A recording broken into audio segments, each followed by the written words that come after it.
ওকে 3210 বলেন ভাই আমি সাহেব। তো এখন এই যে রাসেল বাইরে না এলাম পুকুর থেকে কি মাছ নিতে আসছেন? মাছ। হ্যাঁ, আমি কি মাছ আমার নিতে আসছেন? একটা পুকুরে ট্যাংরা মাছ দিব তো রাসেল আচ্ছা বাইরে থেকে 7 লক্ষ মাছ কিনেছি আচ্ছা। 55 পয়সা করে। কয়টা কেজি? ওই তো 1000-1100 কেজি। আমার একটা 1000-1100 কেজি। আমার দুইটা পুকুরে নিয়ে দিব, দুইটা পুকুর আছে 25 কাঠা, আচ্ছা 250 শতক জায়গা আচ্ছা। নিয়ে দিব আর কি। ও এই পুকুরটাতে নিতে আসছেন? হুম। ও ভিউয়ার্স দেখেন, জাল টান দেওয়া হচ্ছে এই পুকুরটাতে। তো 7 লক্ষ মাছ দেওয়া হবে। এই ভাই চাষি, ভাই কিনেছে মাছটা।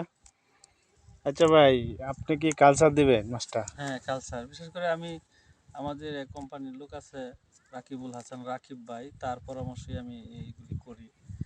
তো সে আসে প্রায় আমার এখানে এসে পুকুরগুলি দেখে যায় আচ্ছা আচ্ছা। কি লাগবে না লাগবে, ওই ইয়া করে আর কি। এই মাছটাকে 2টা পুকুরে দিবেন না? দুইটা পুকুরে দিই। আচ্ছা, কি ফিট কেমন তাহলে আপনি? আমি তো খাওয়াই এসবি ফিট। এটার কেমন ওয়েটে আসে মাছ? আছে মোটামুটি ভালো, খারাপ না।